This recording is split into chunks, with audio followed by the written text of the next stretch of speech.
وأهل بيته الطيبين الطاهرين، وثم إلى روح الإمام المهاجر إلى الله وإلى رسول أحمد بن عيسى وسيدنا عبيد الله بن أحمد بن عيسى، وثم إلى روح الإمام الفقيه المقدم محمد بن علي باعلوي وكل من سلسلة البعلوي أجمعين، وثم إلى روح المقدم الثاني الشيخ عبد الرحمن محمد السقاف وأولاده، وثم إلى روح الإمام الفخر الوجود الشيخ أبي بكر بن سالم وعفيف عقيل بن سالم، وثم إلى روح الحب أحمد بن محمد الحبشي صاحب الشيخ، وحب عبد الرحمن محمد الجوفي مولى أرشا، وحبيب يوسف بن عبد الحسن الوصول المفروض، وثم إلى روح الإمام القطب الأنفاس الحبيب عمر بن عبد الرحمن الأطاس وشعبي بن عبد الله باراس، وثم إلى روح الإمام القطب الإرشاد وغوث العباد والبلاد الحبيب عبد الله بن علي بن محمد الحداد، وثم إلى روح الحبيب حسن بن صالح البهر وحبيب عبد الله بن حسن بن طاهر، وثم إلى روح الإمام القدوتنا وذخرتنا المعلم سمت الدرار الحبيب علي بن محمد الحبشي، وثم إلى روح الإمام القطب صاحب الدرب الحبيب أبو بكر بن محمد السقاف صاحب قرسيق، وثم إلى روح الحبيب حسين بن أبو بكر الأيدروس صاحب غربتان، وثم إلى روح صاحب الولاية وصاحب المقام الحبيب عبد الله بن محسن الأطاس مولى إنفان بوبور، وثم إلى روح صاحب المجلس الحبيب عمر بن حامد الأطاس وأصولهم وفروعهم، وثم إلى أرواح والدينا ووالديكم وأمواتنا وأمواتكم وأموات المسلمين أجمعين، عامة أن الله يعلي درجاتهم في الجنة ويكثر مثوباتهم ويضاعف حسناتهم ويحفظنا بجاههم وينفعنا بهم ويعيد علينا من بركاتهم وأسرارهم وأنوارهم وعلومهم ونفعاتهم في الدين والدنيا والآخرة، وإلى حضرة النبي محمد صلى الله عليه وسلم. سر الفاتحة. أعوذ بالله من الشيطان الرجيم. بسم الله الرحمن الرحيم. الحمد لله رب العالمين الرحمن الرحيم مالك يوم الدين، إياك نعبد وإياك نستعين، اهدنا الصراط المستقيم صراط الذين أنعمت عليهم غير المغضوب عليهم ولا الضالين، آمين. بسم الله الرحمن الرحيم. الحمد لله رب العالمين. نوينا التعلم والتعليم والتذكر والتذكير والنفع والانتفاع والإفادة والاستفادة والحث على التمسك بكتاب الله وسنة رسوله والدعاء إلى الهدى والدلالة على الخير ابتغاء وجه الله ومرضاته وقربه وثوابه سبحانه وتعالى. الحمد لله. الحمد لله الذي هدانا بعبده المختار من دعانا إليه بالإذن وقد نادانا لبيك يا من دلنا وهدانا. اللهم صل وسلم وبارك وكرم على ذات المحمدية والآل، واغفر لنا ما يكون وما قد كان. سبحانك لا علم لنا إلا ما علمتنا إنك أنت العليم الحكيم. Rabbi syrah li sadri wa yassir li amri wahlul 'uqdatan min lisani yafqahu qawli, amma ba'd. Alhamdulillah, segala puji kehadirat Allah Subhanahu wa taala yang pada malam hari ini kembali mempertemukan kita di dalam sebuah majelis di majelis yang baik, di dalam waktu yang baik, bainal isya'in, di antara dua isya, maksudnya di antara maghrib dengan isya, yang kita akan isi dengan sesuatu yang insya Allah bisa mendekatkan diri kita kepada Allah Subhanahu wa taala dan Rasulnya. Salawat dan salam semoga senantiasa tercurah kepada baginda Rasulullah sallallahu alaihi wasallam, juga kepada keluarga beliau, kepada sahabat beliau, kepada para tabi'in, para tabi'ut tabi'in, dan orang-orang yang mengikuti jalan mereka sampai di akhir zaman. Semoga kita semua Allah tetapkan di dalam catatan orang-orang yang termasuk di dalam golongan mereka. Amin ya rabbal alamin. Segala puji kehadirat Allah Subhanahu wa taala pula yang telah memberikan kepada kita semua berbagai kenikmatan yang tiada tara, yang nggak bisa kita hitung berapa banyak kenikmatan yang sudah Allah berikan kepada kita, dari mulai kita belum ada sampai nanti kita wafat, sampai kita sudah nggak ada. Allah masih terus mencurahkan rahmatnya karena baginda Rasulullah SAW, karena kita termasuk dari bagian dari kelompoknya umatnya Rasulullah SAW. Dan di antara kenikmatan-kenikmatan yang agung yang Allah berikan kepada kita, yang utama adalah, salah satu yang utama adalah wujudnya makhluk yang paling dicintai oleh Allah Subhanahu wa taala, yaitu Rasulullah sallallahu alaihi wasallam, Muhammad ibn Abdullah sallallahu alaihi wasallam. Makhluk yang paling dimuliakan oleh Allah Subhanahu wa taala, sebagaimana di dalam kitab Maulid Syamtud Durar ditukil sebuah hadis dari Jabir, yang beliau bertanya kepada Rasulullah, "Ya Rasulullah, bi abi wa ummi," demi kedua orang tua. Orang Arab nih kalau menyatakan sesuatu yang penting, yang bukan main-main, itu biasanya mereka pakai sumpah. Jadi, tapi sumpahnya itu bukan sembarang-sembarang. Demi ayah ibuku, kata Sayyidina Jabir. Bi abi wa ummi akhbirni, kabarkan kepada saya. Tandanya bahwa apa yang diminta ini sesuatu yang serius sama Rasulullah. Akhbirni, kabarkan padaku, an awwala syai'in khalaqahu Allahu qabla al-asya. Siapa makhluk atau apa makhluk yang paling pertama Allah ciptakan sebelum Allah menciptakan segala sesuatu. Kemudian dijawab sama Rasulullah, ya Jabir, innallaha, wahai Jabir, sesungguhnya Allah, innallaha khalaqa qabla al-asya, sebelum menciptakan segala sesuatu, nuru nabiyika Muhammadin sallallahu alaihi wasallam. Yang pertama, sebelum Allah menciptakan segala sesuatu, yang pertama Allah ciptakan adalah nurnya Nabi Muhammad sallallahu alaihi wasallam. Tapi enggak berhenti dari itu. Enggak cuma berhenti bahwa yang pertama diciptakan adalah nurnya Nabi Muhammad sallallahu alaihi wasallam. Tapi yang pertama diciptakan selain nurnya Nabi Muhammad, nur itu, cahaya itu diciptakannya dari mana? Min nurih, kata Rasulullah SAW, dari penggalan cahayanya Allah Subhanahu wa taala. Maka bagaimana sesuatu yang maha agung kemudian menciptakan keagungan dari penggalan keagungan itu sendiri. Allahnya sendiri sudah maha agung, dan nur cahayanya Rasulullah SAW diciptakan dari penggalan keagungan itu. Maka dan kita sekarang mendapatkan keberkahan daripada nurnya Nabi Muhammad SAW.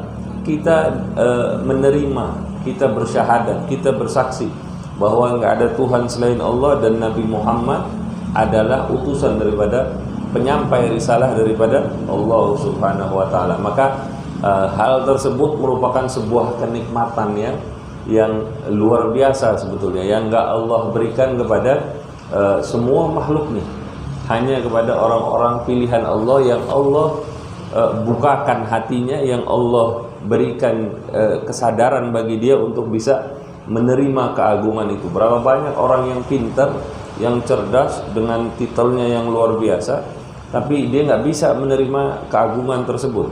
Maka kita, walaupun kita cuma orang biasa, tapi kita harus bersyukur. Nggak ada artinya masalah harta, pangkat, kedudukan, segala macam. Tapi kalau dia nggak kenal dengan Nabi Muhammad SAW, kelak semua itu bakal jadi pertanggungjawaban dia di sisi Allah Subhanahu wa taala, dan itu sesuatu yang berat. Tapi kita alhamdulillah dengan keadaan kita ala kadarnya seperti ini, tapi kita bisa menerima keagungan daripada Nabi Muhammad SAW, keagungan Allah Subhanahu wa taala. Maka dengan itu, walaupun kita nggak punya apa-apa di dalam dunia ini, tapi kita punya Nabi Muhammad SAW. Kita punya Nabi Muhammad yang dia sallallahu alaihi wasallam merindukan kita dari sebelum kita diciptakan, yang akan membantu kita ketika kita ada di dunia, dan kita ketika kita wafat, dan ketika kita dibangkitkan kelak. Semua kita terhubung dengan Rasulullah SAW, dan Rasulullah pasti akan membantu kita, karena demikian dijelaskan di dalam banyak riwayat ya. Semoga salawat dan salam dari Allah Subhanahu wa taala Rabbul Alamin tercurah kepada Nabi Muhammad sallallahu alaihi wasallam, nabi yang mulia, yang dimuliakan oleh Allah Subhanahu wa taala, yang memang dari awal zatnya sudah mulia. Dikatakan di dalam ayat la nufarriqu baina ahadin min rusuli, di akhiran surat Al-Baqarah itu ya.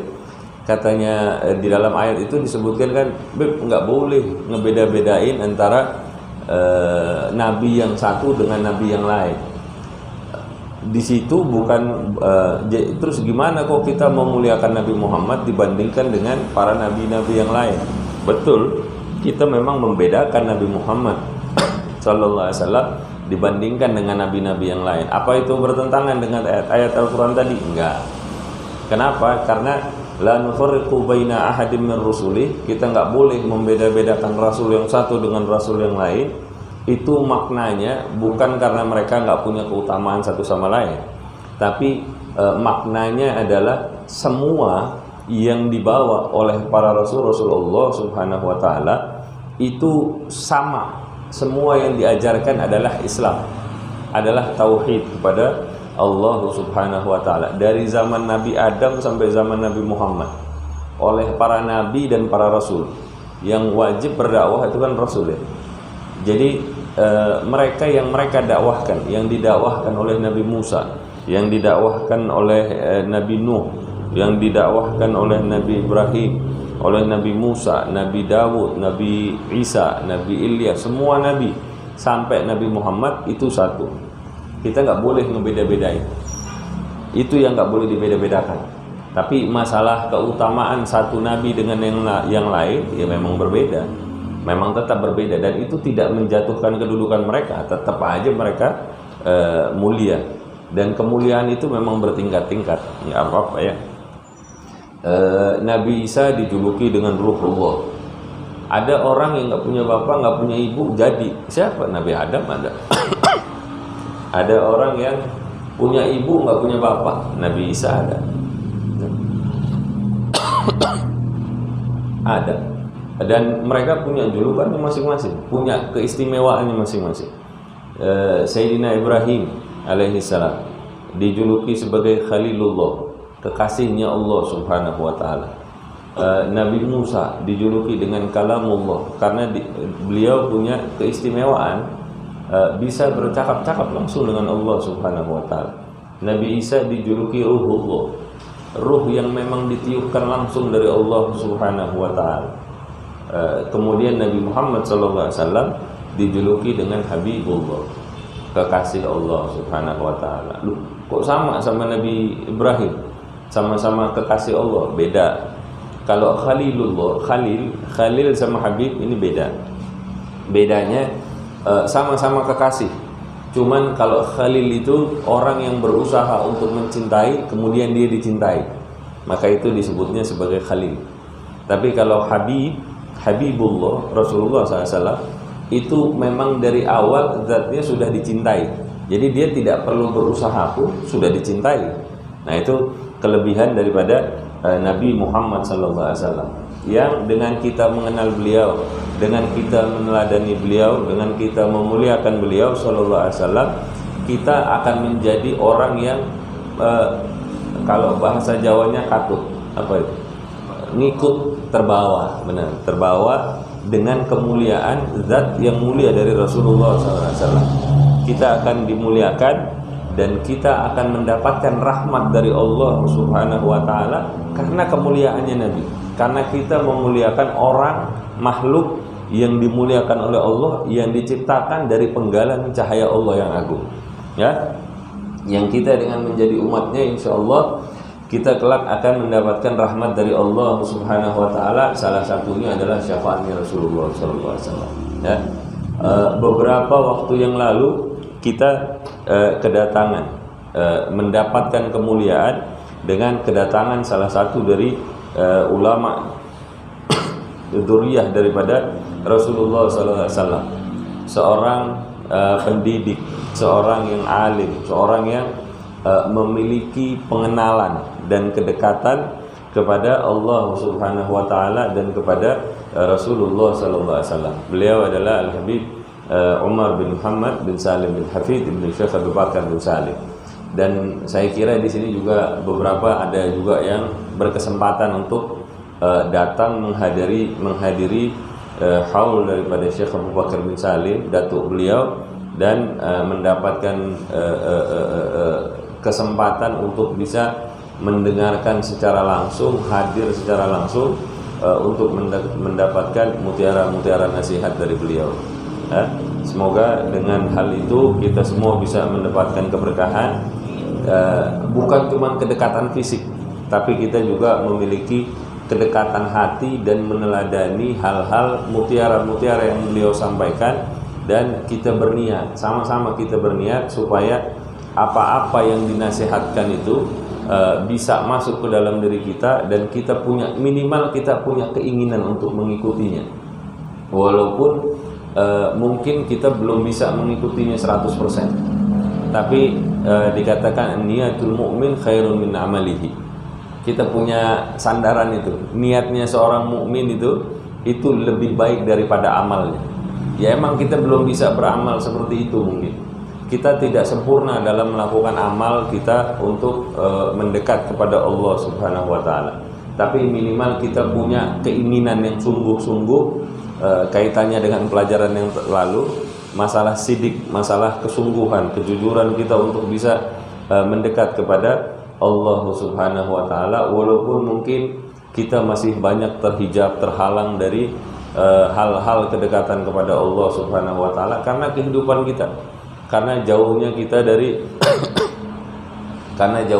dari kesungguhan, dari mungkin juga dari beban hidup yang menghalangi kita untuk kita mendekat kepada Allah dengan benar-benar sebenar-benarnya kedekatan. Tapi minimal kita sudah punya keinginan untuk bisa meneladani hal tersebut, dan semoga Allah mencatat amal kita, niatan kita tadi itu lebih baik daripada amal kita walaupun kita belum bisa melakukannya. Dan semoga yang belum mendapatkan kesempatan untuk datang tapi punya keinginan untuk datang, semoga Allah juga menyatukan niatnya itu, walaupun hadirnya fisiknya belum bisa datang, tapi minimal hati kita sudah saling terpaut satu sama lain, dan menjadikan kita yang belum bisa datang sebagai bagian dari orang-orang yang datang, seperti sebagaimana halnya Sayyidina Utsman bin Affan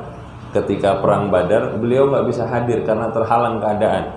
Rasulullah SAW memerintahkan beliau untuk menjaga istrinya, yaitu anak daripada putri daripada Rasulullah yang saat itu sedang sakit.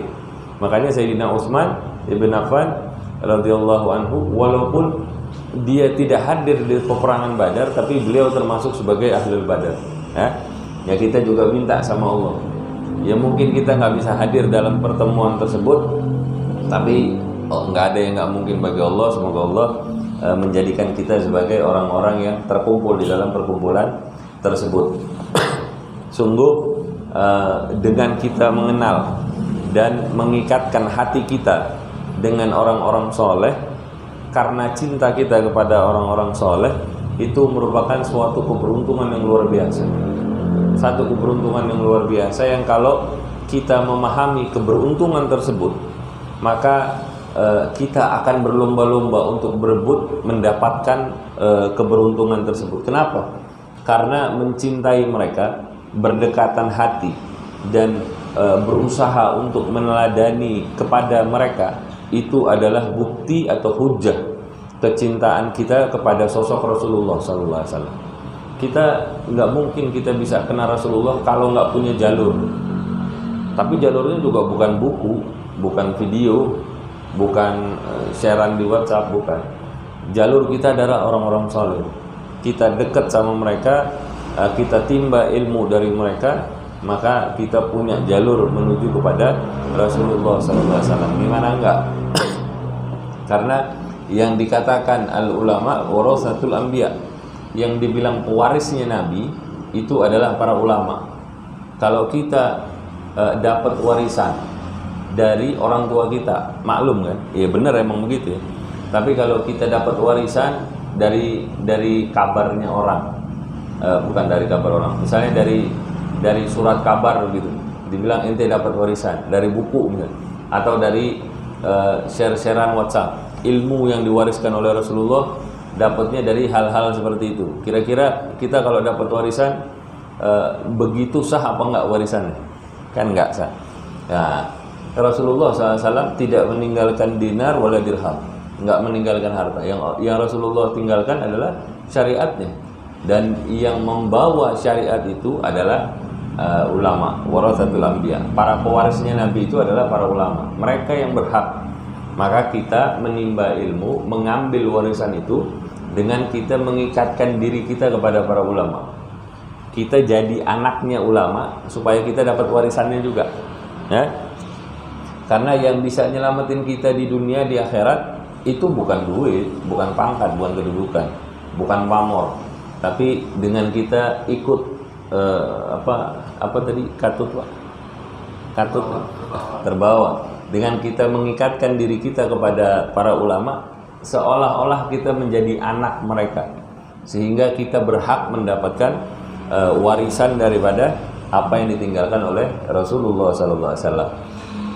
Dan dikatakan cinta kita kepada Rasulullah SAW adalah bukti cinta kita kepada Allah Subhanahu wa Ta'ala. Jadi cinta itu juga punya ikatan satu sama lain. Kita cinta sama ulama, itu bagian cinta kita kepada Rasulullah. Kita cinta sama Rasulullah, itu bukti cinta kita kepada Allah Subhanahu wa Ta'ala. Dikatakan di dalam riwayat, ahibbullaha lima yughlukum bihi min ni'amih, cintailah Allah atas nikmatnya yang telah Allah limpahkan kepada kalian, kepada kita nih. Wa ahibbuni lihubbillah, dan cintailah aku karena cinta kalian kepada Allah Subhanahu wa Ta'ala. Di dalam kitabnya Imam Suyuti ada itu Ihya'ul Mayyit bi Fadailil Ahlil Bait.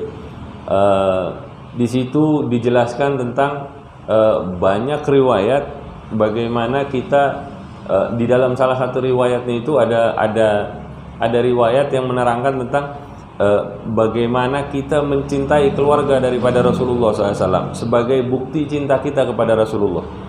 Dan di dalam riwayat ini juga dikatakan kita cinta sama Rasulullah sebagai bukti cinta kita kepada Allah. Maka kalau banyak riwayat itu kita kumpulkan, kita jadikan satu, kita padu padankan, maka urusan kecintaan ini ya harus punya kaitan, yaitu dari keluarganya Rasulullah kah, dari para ulama kah, pewaris Rasulullah, atau dari orang-orang yang punya keterikatan dengan mereka. Nah, jadi itu yang keberuntungan itu yang tidak semua orang bisa merasakan, tidak semua orang aware, waspada tentang hal itu, dan nggak semua orang ketika tahu tentang itu dia sadar bagaimana mengikatkan diri mereka kepada orang-orang tersebut. Nah, jadi beruntungnya kita bisa mengikatkan diri kita sama mereka, sama orang-orang soleh seperti itu. Dengan begitu itu akan, saya nggak bisa jelaskan bagaimana keberuntungan itu akan dirasakan, karena saya juga belum mati. Tapi minimal dari dunia aja kita ngerasain bagaimana manfaatnya menimba ilmu dari mereka, kemudian bisa menyebarkan manfaat itu kepada masyarakat yang lain, kepada umat Islam yang lainnya, sehingga mereka juga bisa ikut serta mencintai Rasulullah SAW. Usaha kita itu usaha yang akan kita syukuri lah. Syukurnya itu akan kita rasakan di hari akhir, setelah kehidupan dunia, setelah kehidupan kita di dunia. Nah, cinta kita kepada pewaris Rasulullah itu berkaitan dengan cinta kita kepada Rasulullah, berkaitan dengan cinta kita kepada Allah. Semua itu jadi satu ikatan, seperti rantai emas yang kalau satu anak rantai itu, mata rantai itu bergetar di satu sisi, pasti akan mempengaruhi yang lain, ya kan? Dan kalau enaknya kita kalau punya keterhubungan dengan orang-orang seperti itu, Kalau kita salah, kita nggak bakal dilepas, tapi kita akan diperbaiki. Kita akan diperbaiki. Dulu ada satu murid daripada Habib Umar yang ketika pulang dari Hadramut, dia tidak meneruskan pengetahuan belajarnya. Kemudian hal itu diadukan kepada Habib Umar oleh rekan-rekan muridnya yang lain, diadukan tentang satu fulan ini begini. Kemudian ketika datang Habib Umar ke situ, orang ini datang karena dia malu juga, gurunya datang masa dia nggak datang. Kemudian yang dikatakan oleh Habib Umar kepada si anak ini, beliau mengatakan, tir ya thair, hablak mana? Dia bilang, terbanglah wahai engkau burung kecil, gitu. Tapi tali ente sama saya, tali ente sama anak. Pernah tahu mainan burung-burungan tuh Pak? Bukan burung-burungan, burung kecil yang diikat talinya tuh, yang biasa dijual di sekolah-sekolahan. Dia pikir dia bisa bebas terbang kan? Tapi bagaimanapun dia terbang, pasti bakal balik lagi ke sini. Dia nggak akan terbang kemana-mana karena kakinya diikat.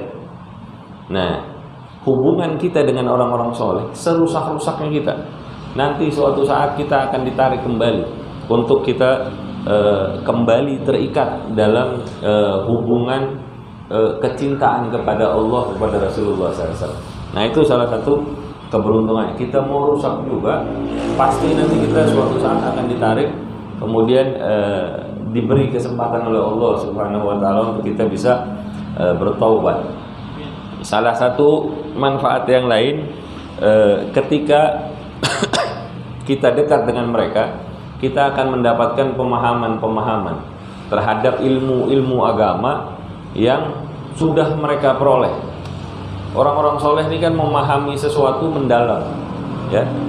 Ketika mereka mendapatkan makna yang terpendam daripada ayat-ayat Allah, daripada hadis Rasulullah SAW, mereka ini bukan orang yang pelit. Mereka akan membagikannya dengan orang-orang yang dekat sama mereka, ya. Rahasia-rahasia daripada pengetahuan tersebut akan disampaikan.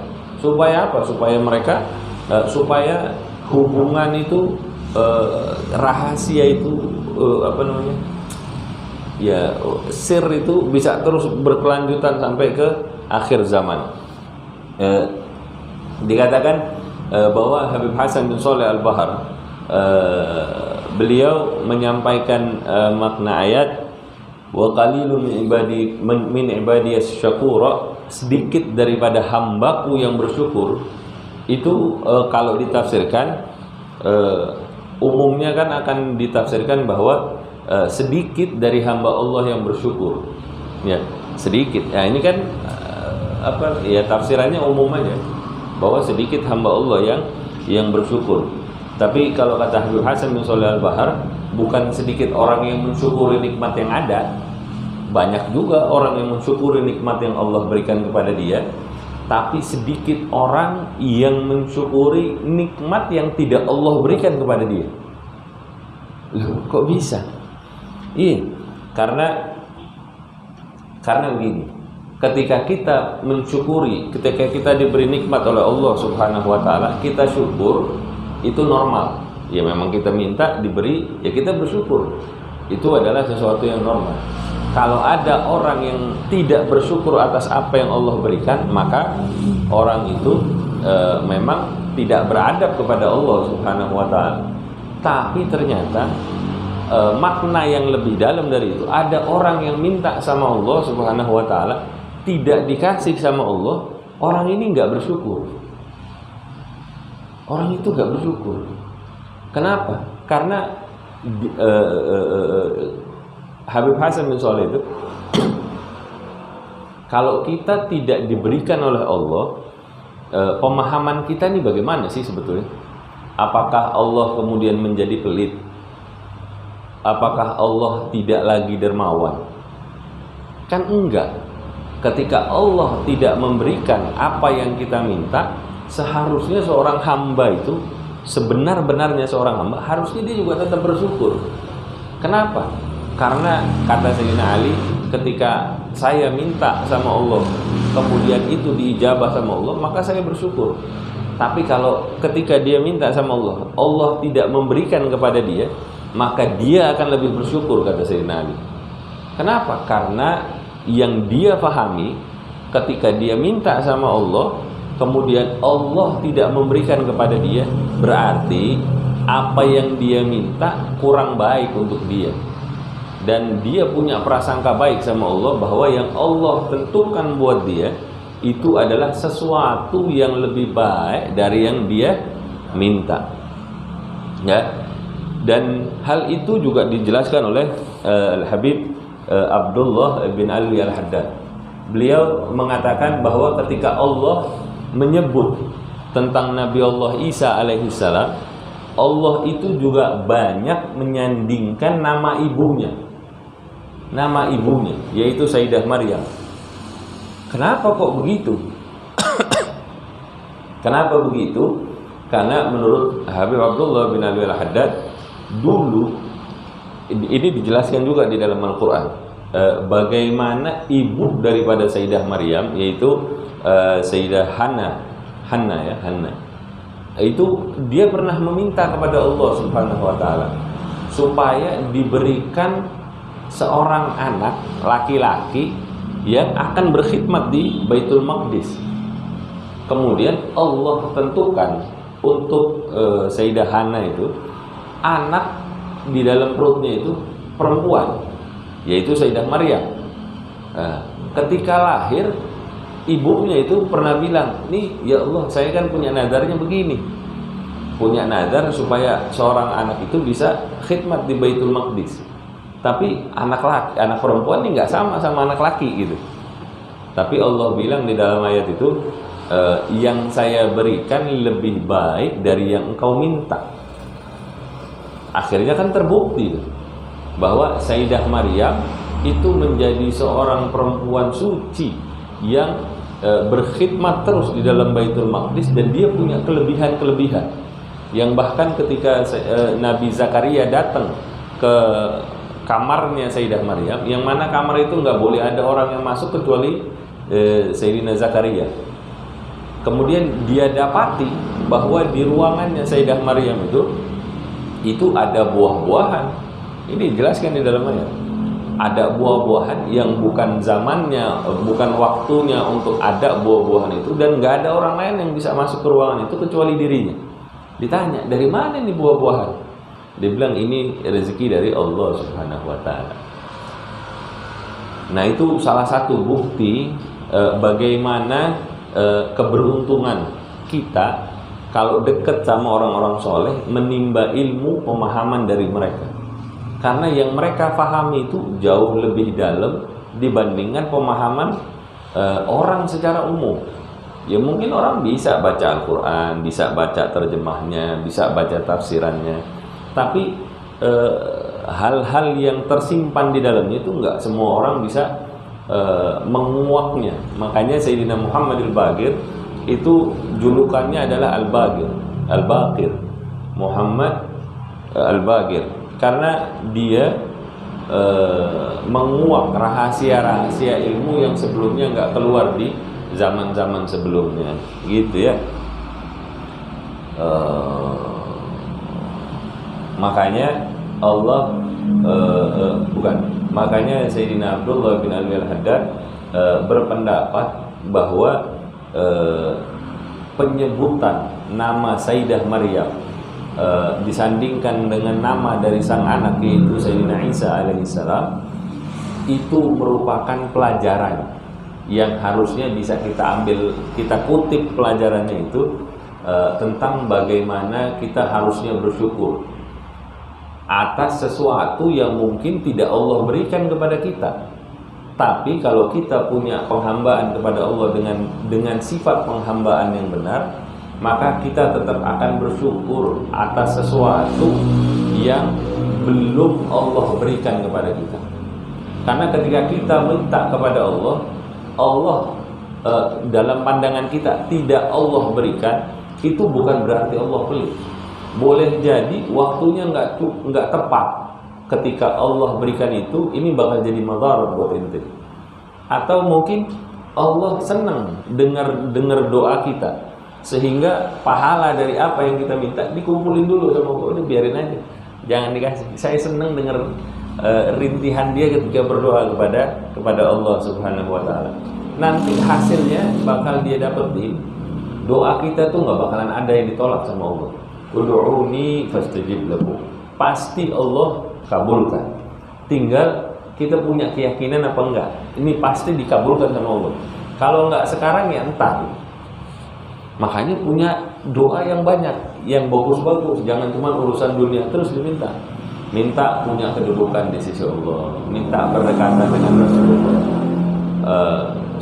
Habib Ali bin Muhammad Al-Habsyi, Shahibul Maulid, itu setiap kalau ada orang soleh, waktu itu beliau masih kecil, kalau ada orang soleh lewat, ada Habib Hasan bin Sholeh Al-Bahar, ada Habib Abdullah bin Husain bin Thahir, Habib Abdullah bin Husain bin Thahir, itu Habib Ali masih kecil. Itu setiap ada orang soleh yang lewat, yang dia temui, dia akan temuin ibunya. Dia akan temuin ibunya, dia minta sama ibunya, Umi, doain Ali biar seperti fulan, biar seperti ulama fulan, biar seperti ulama fulan. Didoain sama ibu. Akhirnya yang kita tahu, Habib Ali bin Muhammad Al-Habsyi, siapa nggak kenal dia? Maulidnya tersebar dari Hadramut ke sini sejauh apa? Ya? Maka beruntung orang-orang yang mau mengikatkan dirinya dengan orang-orang soleh di tempat-tempat yang baik untuk mengambil warisan agung daripada Nabi yang paling mulia, Nabi Muhammad SAW. Dan jangan ini kita sama-sama berpesan buat diri saya dan buat yang dengerin juga. Jangan kalah sama hawa nafsu, jangan kalah sama rasa malas. Karena apa yang ada di depan kita, kalau kita kalahkan hal-hal tersebut tadi itu, hawa nafsu, rasa malas segala macam, itu bukan sesuatu yang kecil, tapi sesuatu yang bakal kita syukuri kelak di dalam hari akhir kita, ya. Dan jangan kita pandang remeh hal-hal seperti ini. Duduk di majelis, dengerin pelajaran, dengerin fikih, dengerin tafsir, dengerin tentang segala macam pelajaran, itu jangan dianggap remeh. Dan jangan hal-hal kayak hujan rintik-rintik, terus ada keperluan-keperluan kecil yang bagaimana itu, yang sebetulnya bisa kita kesampingkan sejenak. Jangan hal-hal itu menjadi penghalang langkah kaki kita untuk bisa terus mendekat kepada Allah dengan kita hadir di majelis-majelis ilmu. Bukan cuma di sini doang, di mana tempat. Semoga Allah Subhanahu wa taala kuatkan kita semua dalam apapun keadaan yang kita berada saat ini, yang lapang maupun yang sempit, yang sehat maupun yang sakit, yang berpengetahuan tinggi maupun yang belum punya pengetahuan soal agama pada khususnya. Dan semoga Allah Subhanahu wa taala membalas usaha kita semua itu dengan balasan yang sempurna di dalam urusan dunia kita dan di dalam urusan akhirat kita. Ala hadhihi niyyah wa likulli niyatin salihah wa ila hadratin nabi Muhammad sallallahu alaihi wasallam. Surah Al-Fatihah. A'udzu billahi minasyaitonir rajim. Bismillahirrahmanirrahim. Alhamdulillahirabbil alamin. Arrahmanir rahim. Maliki yaumiddin. Iyyaka na'budu wa iyyaka nasta'in. Ihdinas siratal mustaqim. Siratal ladzina an'amta 'alaihim ghairil maghdubi 'alaihim waladdallin. Amin. Ya Rabbana tarafna bi annana wa annana ashrafna 'ala ladha ashrafna fatub 'alaina tauba taghsil li kulli hauba wastur lana al-awrati wa amin rawati waghfir li walidina rabbi wa mauludina wal ahli wal ikhwani wasairil khillani wa kulli dhi mahabba aw jiratin aw suhbah والمسلمين أجمع آمين ربي اسمع فضلا وجودا منا لا باكتساب منا بالمصطفى الرسول نهضى بكل سوري صلى وسلم ربي عليه عد الحب وآله وصحبه عداد تشي الصحب والحمد لله في البدء والتناهي سبحانك اللهم وبحمدك أشهد أن لا إله إلا أنت أستغفرك وأتوب إليك. Kurang lebihnya dari saya mohon maaf. Wa'alaikum minkum. Wassalamualaikum warahmatullahi wabarakatuh.